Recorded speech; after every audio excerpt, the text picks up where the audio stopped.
श्री वीराष्टमी व्रत कथा।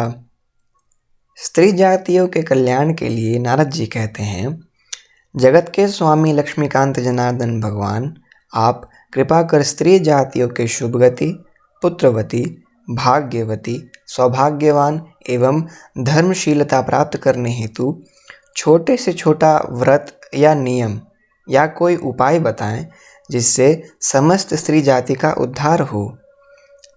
यह सुनकर श्री कृष्ण भगवान कहते हैं कि हे नारद, स्त्री जातियों की भलाई के लिए गुप्त से गुप्त व्रत है, जिसे वीराष्टमी के नाम से जाना जाता है।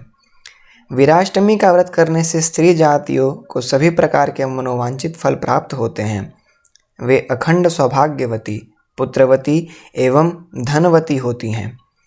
इस कथन को सुनकर नारद जी ने पूछा, हे जगत के स्वामी, सभी के भलाई के लिए बताएं कि यह व्रत किस विधि से किया जाता है एवं पूर्व में यह महाव्रत किसने किया था। आपके मुखारबिंद से सुनकर हम धन्य धन्य हो जाएंगे। जगत के स्वामी श्री कृष्ण महाराज कहते हैं, हे नारद, पूर्व काल की बात है। पुरेखा नामक ग्राम में रंभा नाम की एक अपूर्व सुंदरी, सुहागवती, नियमों को मानने वाली, रत्न धन से परिपूर्ण थी, परंतु वह संतानहीन थी। पुत्रवती नहीं होने के कारण सर्वदा पति पत्नी के बीच कलह होता रहता था। पति हमेशा दुखी एवं खिन्न रहता था, सर्वदा कटु वचन का प्रयोग करता था। एक दिन रंभा के पतिदेव ने कहा, यदि वंश नहीं हुआ तो मैं दूसरी शादी कर लूँगा।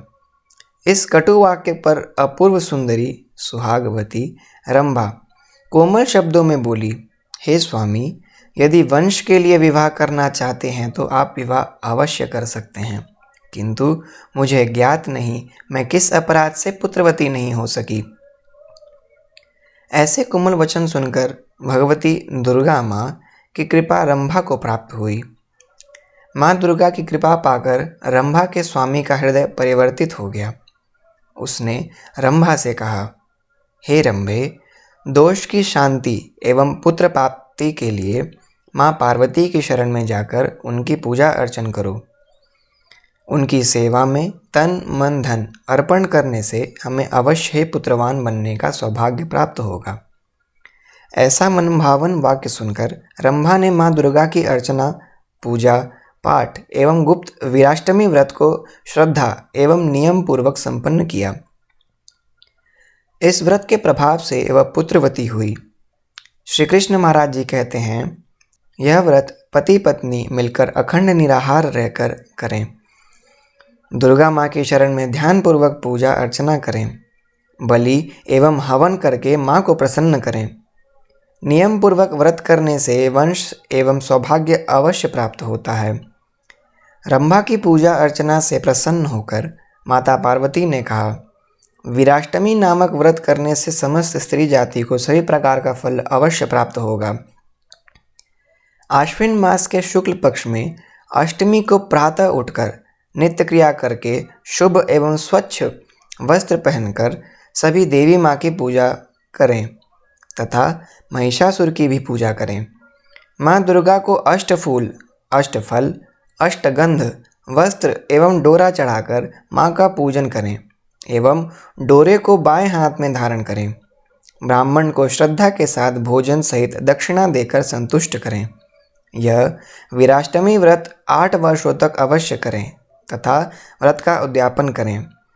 उद्यापन में माँ भगवती की पूजा में अष्ट कलश, अष्ट डलिया, अष्ट फल, अष्ट वरण घर पर स्थापित करके उद्यापन करें।